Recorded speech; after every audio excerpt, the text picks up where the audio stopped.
Have you ever noticed how some things in your home just take up space, but you can't seem to let them go? As the years go by, it's easy for clutter to build up.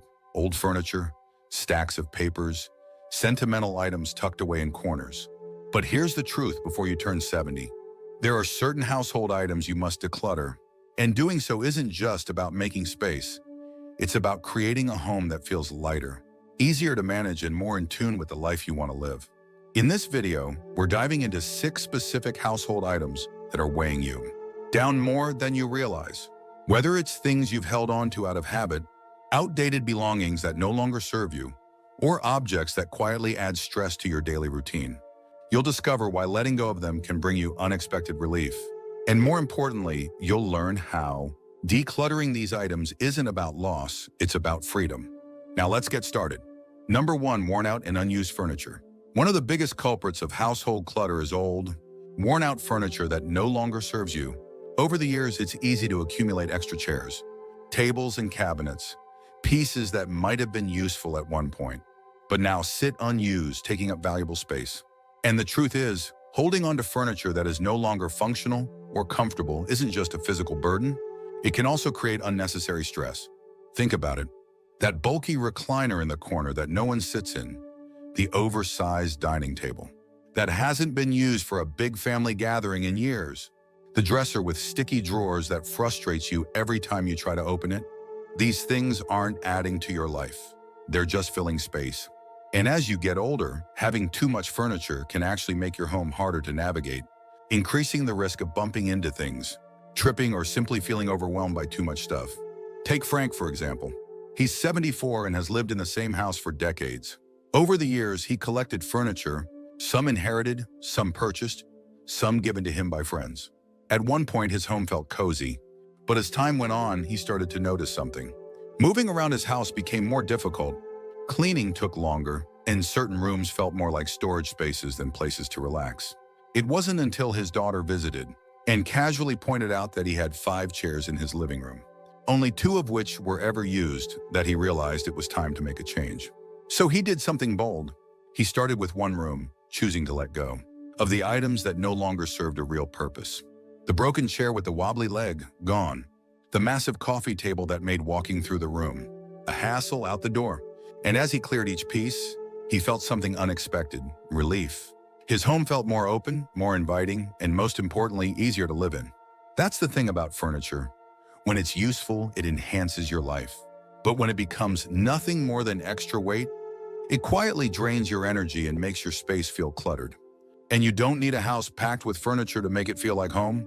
In fact, the less you have, the more you appreciate what remains. If you're holding on to furniture that's no longer serving you, ask yourself, when was the last time I actually used this?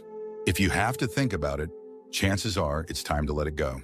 Because a home that's easy to move through, clean, and truly enjoy is far more valuable than any unused chair or table taking up space. Number 2, clothes you never wear. At some point, we all hold on to clothing we no longer wear. Maybe it's a suit that hasn't fit in years, a dress you bought for a special occasion decades ago, or a pile of old t-shirts that sit untouched in your drawers. Whatever the case, before you turn 70, it's time to take a hard look at your wardrobe and ask yourself, do I really need all of this? Because the truth is, having a closet full of clothes you don't wear isn't just taking up space, it's adding unnecessary clutter to your life. Clothing has a way of holding memories. That jacket you wore to an important event, those jeans you used to love, but haven't worn in years, even those old shoes sitting at the bottom of your closet. You might not think about them much, but they're still there, quietly occupying space. And for many people, getting rid of old clothes feels like letting go of the past. But here's something to consider: your closet should reflect who you are today, not who you used to be. Take Linda, for example. At 72, she had a closet packed with clothes, but she only wore a handful of items regularly. She had dresses from the 80s, jackets she hadn't touched in decades, and shoes that looked nice, but hurt her feet every time she tried to wear them. Every morning, she'd stand in front of her closet, feeling frustrated by the sheer number of choices, most of which weren't even practical anymore. One day, she decided to make a change. She pulled everything out of her closet and made 3 piles. One for clothes she loved and actually wore, one for clothes that no longer fit or felt comfortable, and one for items she was keeping just in case. That last pile was the hardest to deal with. But as she started letting go of things she hadn't worn in years, she realized something. She wasn't losing anything. She was gaining space, clarity, and a wardrobe that actually made her life easier. That's the key. When you declutter your clothes, you're not just getting rid of fabric, you're simplifying your daily routine. You make it easier to get dressed in the morning, easier to find what you actually enjoy wearing, and easier to move through life without unnecessary baggage. And the best part, someone else could be using those clothes. Instead of letting them sit in your closet, why not donate them to someone who needs them? So if your closet is overflowing with clothes you never wear, ask yourself, do I really need this? If it doesn't fit, if it's uncomfortable, or if you haven't worn it in years, it's time to let it go. Because at this stage in life, you deserve a wardrobe that works for you, not one that weighs you down. If you're still watching this video and finding these insights valuable, please comment number 2 below to let me know you're here. And if you haven't subscribed yet, I recommend you subscribe and turn on the bell so you don't miss any videos. Now let's move forward. Number 3, expired medications and old toiletries. One of the most overlooked forms of household clutter is something you probably have sitting in your bathroom cabinet right now: expired medications and old toiletries. These items tend to pile up without us even realizing it. Maybe it's a bottle of pain relievers from years ago, half-used prescription medications you never finished, or skincare products you bought but never really liked. Before you know it, your drawers and cabinets are filled with things you no longer use. And worse, some of them could even be unsafe. Medications expire for a reason. Over time, their effectiveness weakens, and in some cases, they can even become harmful. Holding on to old prescriptions, just in case, might seem harmless, but the truth is, if you ever need that medication again, you should be consulting your doctor for a fresh prescription, one that is up to date and appropriate for your current health needs. And yet, so many of us keep bottles of expired pills tucked away, not realizing that they serve no real purpose, other than taking up space and adding unnecessary risk. Toiletries are no different. That old bottle of lotion you haven't used in years, that tube of sunscreen from who knows when, that perfume you stopped wearing a decade ago, these things don't last forever. Many people don't realize that skincare products and cosmetics also have expiration dates, and using them past their prime can lead to skin irritation or infections. And yet we hold on to them thinking we'll use them someday. But let's be honest, if you haven't used it in months or years, you're probably not going to. Take Robert, for example. He's 75 and takes pride in keeping his home organized. But one day while searching for a bandage, he opened his medicine cabinet and realized it was filled with bottles and boxes he hadn't touched in years. Expired painkillers, half-used tubes of antibiotic cream, a prescription for something he no longer even needed. It was all just sitting there. When he finally took the time to go through everything, he was shocked at how much he had been keeping just in case. And as he cleared it out, he felt a sense of relief, knowing that everything left in his cabinet was actually safe and useful. That's what many people don't realize. Decluttering your medications and toiletries isn't just about tidying up. It's about safety, about having what you actually need, and about letting go of the unnecessary. When you clear out expired medications, you make room for the ones you truly rely on. When you get rid of old toiletries, you simplify your daily routine and ensure that everything you use is fresh and effective. So if you haven't checked your medicine, cabinet, or bathroom drawers in a while, now is the time. Look through your medications. If it's expired, toss it safely. If it's a prescription you no longer need, dispose of it properly, instead of letting it sit. And when it comes to toiletries, be honest with yourself. If you haven't used it in over a year, you probably never will. Let it go and enjoy the simplicity of having only what you truly need. Number 4, old papers, documents, and unused mail. One of the most common forms of clutter, yet one of the easiest to ignore, is paper. Over the years, it accumulates in piles on tables, in drawers, inside old folders, and even in boxes stored away just in case. From outdated bills and expired warranties to instruction manuals for appliances, you no longer own. The amount of unnecessary paperwork in most homes is staggering. And before you turn 70, it's time to take control of it. Paper clutter isn't just about taking up space, it can actually cause stress. Think about how frustrating it is to search for an important document, only to dig through stacks of papers that should have been thrown away years ago. Or how overwhelming it feels when unopened mail piles up on the counter, making you feel like you're constantly behind on something. The reality is, most of the papers we keep are no longer necessary, and letting them go can bring an unexpected sense of relief. Take Barbara, for example. At 73, she had an entire filing cabinet filled with documents dating back decades. Old utility bills, receipts from purchases long forgotten, even tax returns from the 1980s, papers that had been sitting there for years with no real reason to keep them. One day, as she struggled to find an important insurance document, she realized just how much of her paperwork was outdated and irrelevant. It took some time, but she decided to go through everything, keeping only the documents that actually mattered. By the time she was done, she had reduced her paperwork by more than half, and for the first time in years, she knew exactly where to find what she needed. That's the thing, when you declutter your papers, you're not just making space in your home, you're making space in your mind.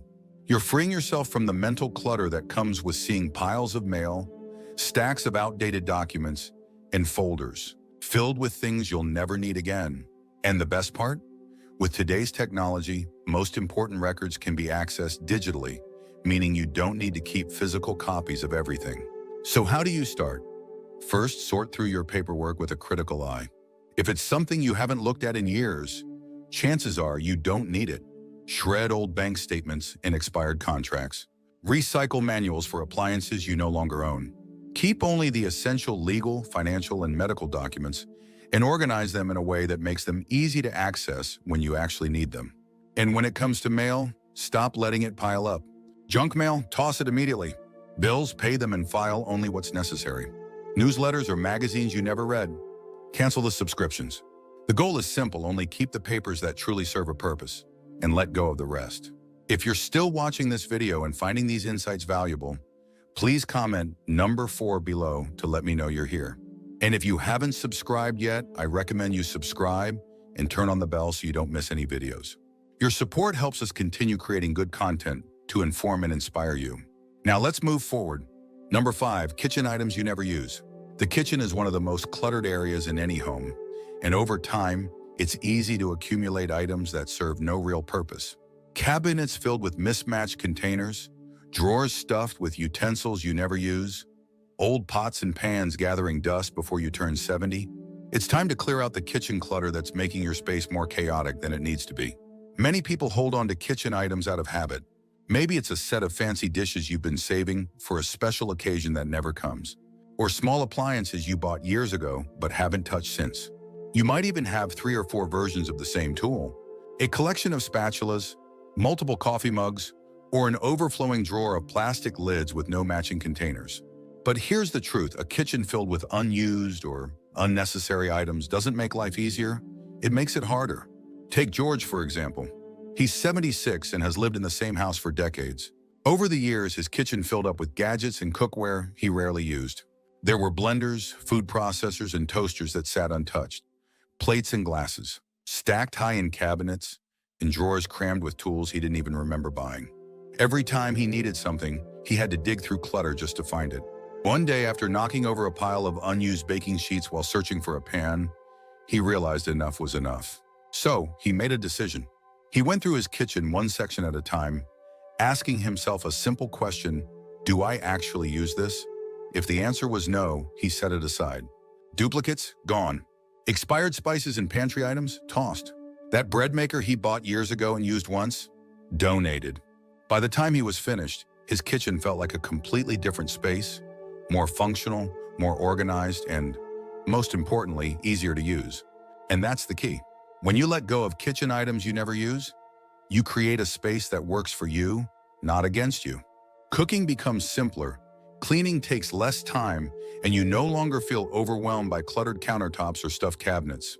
You don't need an overflowing kitchen to prepare good meals, you just need the essentials. So take a look around your kitchen. Open your cabinets, check your drawers, and ask yourself, when was the last time I used this?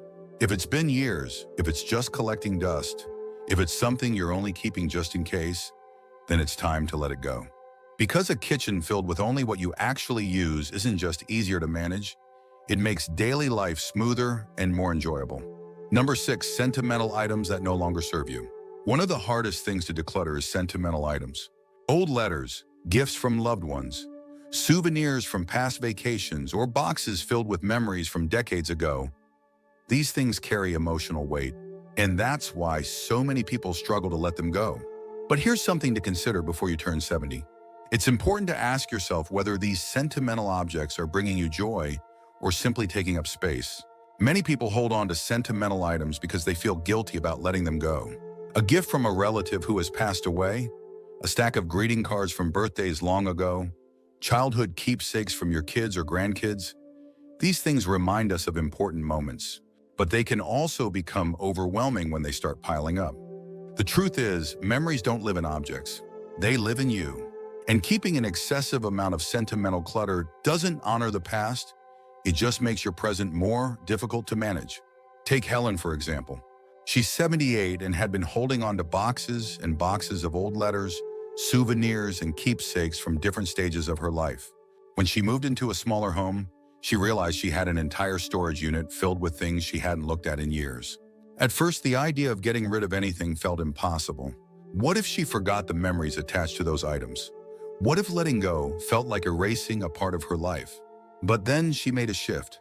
Instead of holding on to everything, she started being selective.